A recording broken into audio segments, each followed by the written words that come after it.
Cabo Verde tem menos de 600 mil habitantes. Isso faz dele o segundo país mais pequeno de sempre a chegar a um mundial. E há apenas algumas semanas, quase ninguém fora de África conseguiria apontá-lo num mapa. Ainda assim, numa sexta-feira à noite, no Hard Rock Stadium, em Miami, essa mesma pequena nação insular empurrou a Argentina de Lionel Messi, campeã em título, para a beira da eliminação. O que aconteceu naquele relvado, com golos anulados, um guarda-redes de 40 anos transformado de um dia para o outro numa sensação viral e um desfecho que deixou adeptos em 2 continentes sem acreditar no que tinham acabado de ver, já se tornou um dos momentos mais falados de o torneio. Houve fases desse jogo em que o marcador parecia prestes a assinar a maior surpresa da história dos mundiais, com o país mais pequeno da competição a apenas uma jogada de eliminar os campeões vigentes perante uma audiência global. Então, o que aconteceu realmente ali? Como terminou, afinal, este conto de fadas? E o que nos diz ele sobre o resto do torneio? E sobre a tempestade política que envolve este mundial fora do campo? Antes de entrar na história de Cabo Verde em si, vale a pena parar noutro momento que incendiou as redes sociais nesse jogo, porque, mais uma vez, uma polêmica de arbitragem ficou com uma parte da conversa. Nos minutos finais do tempo regulamentar, com o resultado ainda apertado, a bola bateu no braço do defesa cabo-verdiano Pico Lopes dentro da área, durante uma disputa com o argentino Alexis McAllister. Os jogadores da Argentina pediram grande penalidade de imediato, mas o árbitro mandou seguir e o defesa respondeu com um gesto da mão a indicar que não tinha feito nada de errado. Aquele instante dividiu os adeptos. Alguns sentiram alívio por não ter sido assinalado pênalti contra os Outsiders, enquanto outros defenderam que a equipa de arbitragem tinha roubado à Argentina uma oportunidade de ouro para fechar o jogo mais cedo. Discussões de arbitragem como esta têm surgido repetidamente ao longo do torneio e continuam a alimentar uma sensação mais ampla de desconfiança sobre a forma como a FIFA está a gerir os critérios de arbitragem numa competição desta dimensão, agora com 48 seleções e mais jogos do que a organização alguma vez teve de supervisionar. Essa desconfiança em relação à liderança da FIFA tornou-se ainda mais profunda devido ao que tem acontecido fora do relvado. O presidente da FIFA, Gianni Infantino, passou os últimos meses a cultivar uma relação invulgarmente próxima com o presidente Donald Trump, e essa relação tornou-se uma das narrativas mais comentadas de o torneio. Em dezembro, durante a cerimônia do sorteio do Mundial, em Washington, Infantino entregou a Trump o primeiro prêmio FIFA da Paz, descrevendo-o como o tipo de líder de que o futebol precisava. Esse gesto provocou uma queixa formal de ética por parte do grupo de direitos humanos Fair Square, que acusou Infantino de violar 4 vezes as próprias regras de neutralidade da FIFA, incluindo ao fazer campanha publicamente para que Trump recebesse o Prêmio Nobel da Paz e ao elogiar a sua agenda política durante uma entrevista em Miami. Desde então, eurodeputados pressionaram a FIFA para investigar verdadeiramente a queixa, argumentando que o organismo que governa o futebol mundial não pode simplesmente olhar para o lado enquanto o seu próprio presidente atua como apoiante político de um chefe de Estado em funções. A FIFA, por sua vez, defendeu o prêmio e rejeitou as críticas como pouco mais do que boatos sem fundamento. O embaraço também não ficou limitado a troféus e fotografias oficiais. Várias informações confirmaram que Trump recebeu pessoalmente de Infantino bilhetes para o Mundial avaliados em cerca de $15 mil, um detalhe que surgiu em declarações financeiras precisamente quando as fases a eliminar estavam a começar. Espera-se que Trump apareça na final para ajudar a entregar o troféu, um momento que, segundo relatos, Infantino tem procurado organizar há meses. Fontes dentro da FIFA descreveram um ambiente de constrangimento crescente entre os funcionários, com um alto responsável a admitir em privado que receber o torneio em solo americano neste clima político seria sempre delicado, e que, entretanto, se tornou mesmo desconfortável para quem tenta manter o foco no futebol.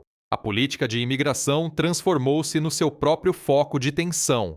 Embora a administração Trump tenha acabado por aceitar isentar os adeptos com bilhetes confirmados para o Mundial das elevadas cauções de visto, que obrigavam viajantes de alguns países a pagar até $15 mil apenas para visitar os Estados Unidos, essa boa vontade não se estendeu a todos os que estão ligados ao torneio.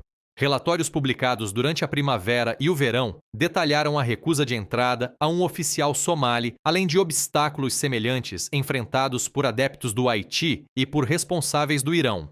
O próprio Cabo Verde estava entre as 5 nações qualificadas cujos cidadãos estavam inicialmente sujeitos a essas exigências dispendiosas de caução antes de ser criada a exceção. Um lembrete de como a política deste torneio tocou diretamente a história de outsider que encantou Miami naquela sexta-feira à noite.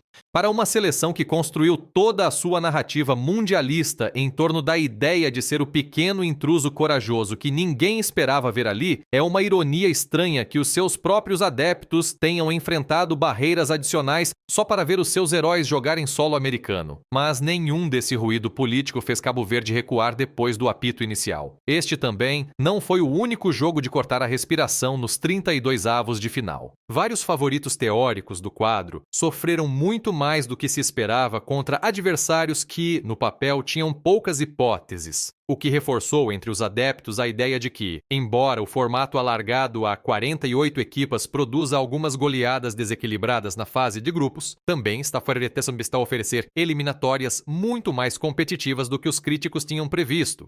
Para quem se queixou de que aumentar o torneio iria diluir o drama, noites como esta em Miami são uma resposta difícil de superar. Uma equipa estreante construída com jogadores de ligas secundárias pouco conhecidas e quase sem reconhecimento nos grandes mercados europeus empurrou os campeões do mundo em título até ao prolongamento e fê-lo carregando uma diferença financeira quase absurda. Segundo analistas de mercado, todo o plantel de Cabo Verde tem um valor conjunto de cerca de 54,5 milhões de euros, enquanto a seleção argentina, liderada por Messi, está avaliada em mais de 800 milhões de euros, o que a torna o 7º plantel mais valioso de o torneio. Isso representa uma diferença de quase 15 vezes. As casas de apostas refletiam precisamente esse desequilíbrio antes do pontapé de saída. A Argentina aparecia como favorita esmagadora, enquanto uma vitória de Cabo Verde pagava odds tão longas que deixavam quase tudo o resto desse dia para trás. Para quem acompanha de perto as apostas desportivas, esses números explicavam por si só por que motivo este confronto era apresentado, no papel, como um duelo de Davi contra Golias quase impossivelmente desigual.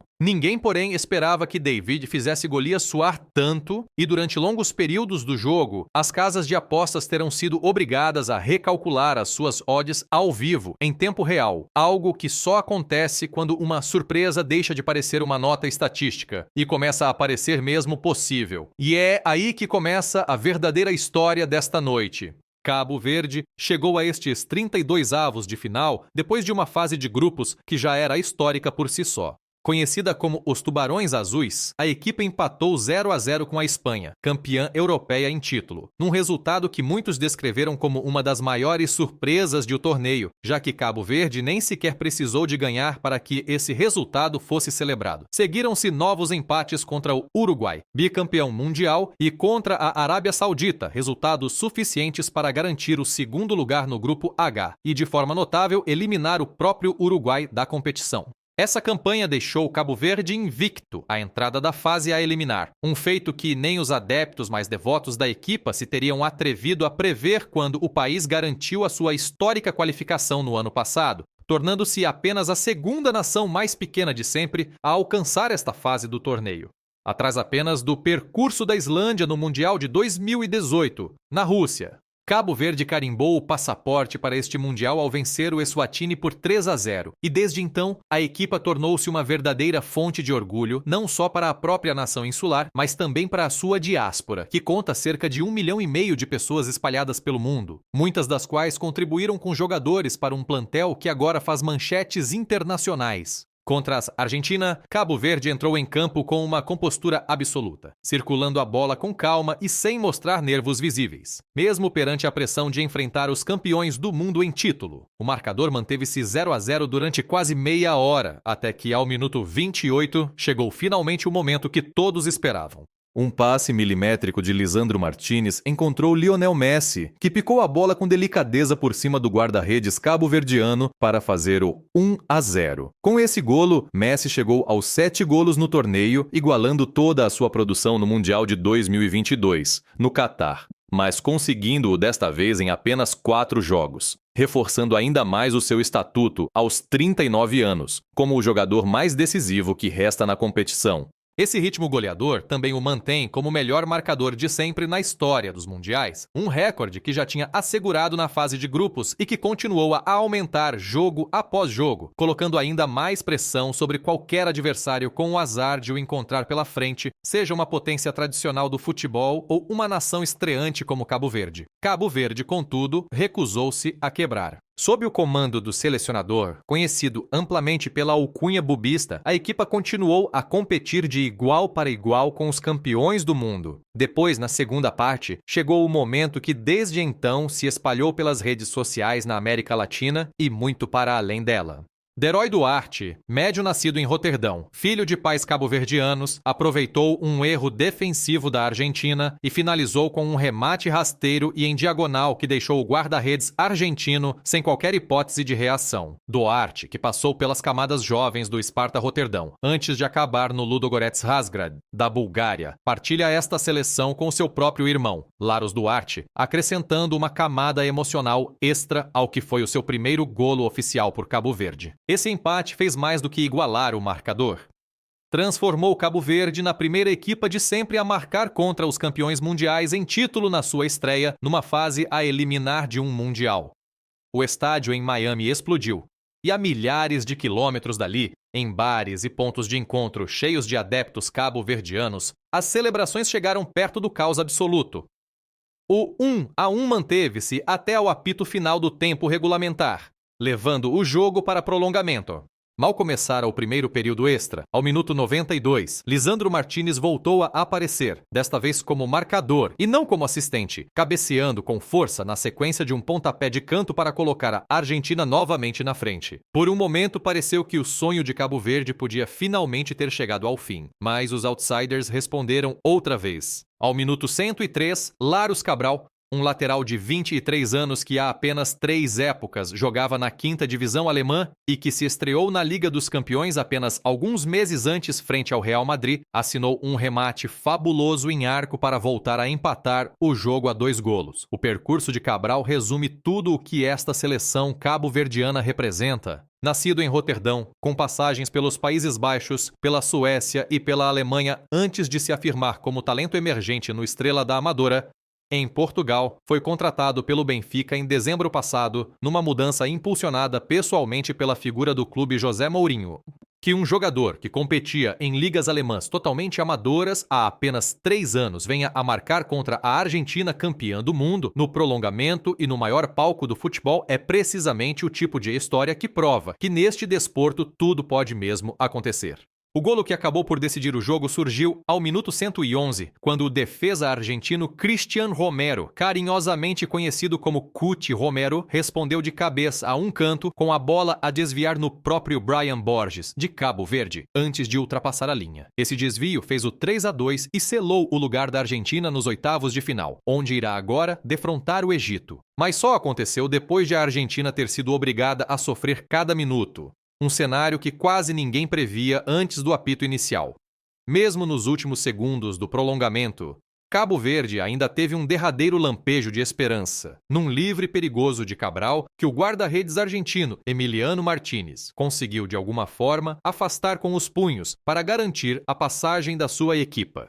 Para lá do resultado final, uma das verdadeiras estrelas da noite foi o guarda-redes de Cabo Verde, conhecido pela alcunha Vozinha, um guardião de 40 anos que há apenas 3 semanas era quase desconhecido fora do seu país e que desde então acumulou mais de 17 milhões de seguidores no Instagram. Vozinha ficou sem clube esta semana, depois de terminar o seu contrato com o Chaves, da 2ª divisão portuguesa, e ainda assim protagonizou uma atuação individual heróica de todo este Mundial, incluindo uma defesa impressionante a um livre de Messi durante este mesmo jogo. As análises estatísticas divulgadas antes da partida já assinalavam que Vozinha tinha enfrentado 43 grandes penalidades ao longo da carreira e defendido 9, uma taxa que fazia dele um dos especialistas em penaltis mais respeitados à entrada das rondas a eliminar, caso o encontro tivesse chegado aos desempates. A sua história, a de um guarda-redes livre de 40 anos que se torna viral enquanto defende a sua pátria contra o melhor jogador vivo, pode acabar como um dos relatos mais comoventes que este torneio produziu. Para os espectadores americanos que acompanham este Mundial em casa, A campanha de Cabo Verde toca uma corda particular, porque os próprios Estados Unidos chegaram ao torneio com o rótulo de país anfitrião que ainda precisava de provar que pertence à elite deste desporto. Ver um país com menos de 600 mil habitantes jogar durante 120 minutos, olhos nos olhos, com os campeões mundiais em título, depois de já ter empatado com a Espanha e com o Uruguai na fase de grupos, é precisamente o tipo de história que explica por que tantos adeptos americanos abraçaram o formato alargado a 48 seleções, mesmo quando os críticos defendem que ele dilui a qualidade geral. Sem equipas como Cabo Verde em prova, um jogo tão tenso, tão emocional e tão disputado simplesmente não teria acontecido. Para muitos adeptos que seguiram o percurso da equipa desde o primeiro apito da fase de grupos, Cabo Verde tornou-se praticamente uma segunda seleção de eleição, o tipo de ligação que os adeptos criam, durante um Mundial precisamente porque ele prova que qualquer país, independentemente da sua dimensão ou do seu orçamento, pode sonhar em grande contra as potências tradicionais do futebol. Esse vínculo emocional ajuda a explicar por que motivo a eliminação de Cabo Verde desencadeou uma reação tão grande nas redes sociais, mesmo entre adeptos, sem qualquer ligação direta à nação insular. O presidente de Cabo Verde, José Maria Neves, tinha declarado com confiança antes do jogo que a sua equipa escreveria o seu próprio destino. Embora o resultado final não tenha sido favorável, poucos podem contestar que esta nação africana, com um plantel avaliado apenas numa fração do valor da Argentina, deu ao Mundial precisamente o tipo de drama cru e genuíno que os adeptos dizem sentir falta sempre que goleadas desequilibradas contra nações estreantes dominam as manchetes. Cabo Verde provou que, embora o dinheiro e o poder das estrelas continuem muitas vezes a decidir o marcador, o coração e o esforço de uma equipa pequena e pouco anunciada podem transformar aquilo que parecia um confronto de rotina numa das noites mais memoráveis de o torneio. A Argentina tem agora de recuperar fisicamente depois de 120 minutos brutais antes de defrontar o Egito nos oitavos de final. Cabo Verde, entretanto, regressa à casa de cabeça erguida, sabendo que o seu nome está definitivamente escrito na história dos mundiais, uma realidade que teria parecido quase inimaginável aos seus próprios adeptos há pouco mais de um ano, quando garantiu a sua primeira qualificação de sempre. Para quem acompanhou toda a caminhada de Cabo Verde, desde aquele empate inicial com a Espanha na fase de grupos até a esta noite inesquecível em Miami, esta é uma equipa difícil de esquecer. Não será surpreendente se, em futuros ciclos mundialistas, ainda mais membros da diáspora cabo-verdiana escolherem representar esta pequena nação insular que acaba de oferecer ao futebol uma das mais belas histórias de outsider da memória recente, mesmo enquanto o torneio, à sua volta, continua ensombrado por perguntas sobre a relação acolhedora da FIFA com a Casa Branca e pelas tensões políticas que essa relação continua a gerar à medida que se aproximam as rondas finais. Essa pergunta sobre a relação da FIFA com a Casa Branca tornou-se ainda mais forte desde que o torneio entrou na fase a eliminar.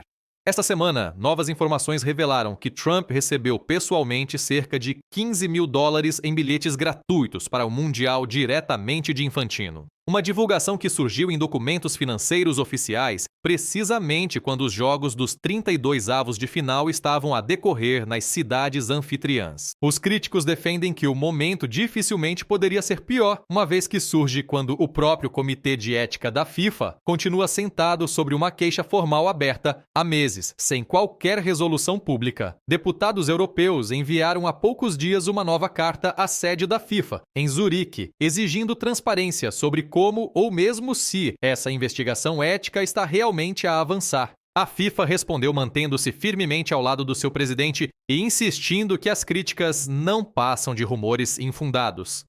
Embora vários responsáveis federativos, falando anonimamente com jornalistas, tenham descrito um torneio cada vez mais ensombrado por uma controvérsia que nada tem que ver com o que acontece dentro de campo. Essa tensão entrou diretamente na forma como adeptos e até jogadores estão a viver este Mundial. Várias federações nacionais levantaram discretamente preocupações sobre atrasos no processamento de vistos que afetam familiares alargados e elementos das equipas de apoio, mesmo em seleções qualificadas há meses e que pediram credenciais com antecedência. A um oficial somali foi recusada a entrada no país no início do torneio, uma decisão que recebeu críticas duras de organismos internacionais de arbitragem, que a consideraram incoerente com a promessa da FIFA de que o torneio acolheria todo o mundo do futebol. Adeptos haitianos e responsáveis da Federação Iraniana relataram obstáculos semelhantes ao longo da fase de grupos, segundo vários meios que acompanham a logística do torneio. O próprio Cabo Verde foi uma das 5 seleções qualificadas cujos adeptos viajantes estavam inicialmente sujeitos a cauções de visto dispendiosas, por vezes tão altas como $15 mil por viajante, antes de a administração acabar por criar, na primavera, uma exceção para adeptos com bilhete. É uma nota estranha numa história de Cinderela como esta. Os próprios adeptos que mais alto aplaudiam os seus heróis outsiders em Miami tiveram de ultrapassar obstáculos burocráticos adicionais que a maioria dos outros visitantes nunca enfrentou. Ainda assim, dentro de campo, nada desse pano de fundo político diminuiu aquilo que Cabo Verde produziu. Analistas que acompanham o torneio já começaram a chamar a esta ronda de 32 avos uma das eliminatórias mais competitivas da memória recente dos mundiais, apontando não só para o quase milagre de Cabo Verde contra a Argentina, mas também para várias outras situações apertadas pelo quadro que sugerem que o alargamento está a produzir verdadeira paridade quando a fase de grupos dá lugar à pressão da eliminação direta. Esse argumento importa à entrada da próxima fase do torneio, porque a Argentina tem agora de recuperar de uma batalha extenuante no prolongamento antes de se virar para uma seleção do Egito que já mostrou saber arrancar resultados sob pressão depois de avançar nos penaltis após um empate tenso no início da semana. Messi e os seus colegas terão apenas alguns dias para recuperar fisicamente antes desse encontro. E depois de 120 minutos desgastantes contra Cabo Verde, a condição física poderá tornar-se um fator tão decisivo como a tática quando começarem os oitavos de final. Para Cabo Verde, a eliminação não apaga aquilo que a equipa construiu ao longo deste torneio.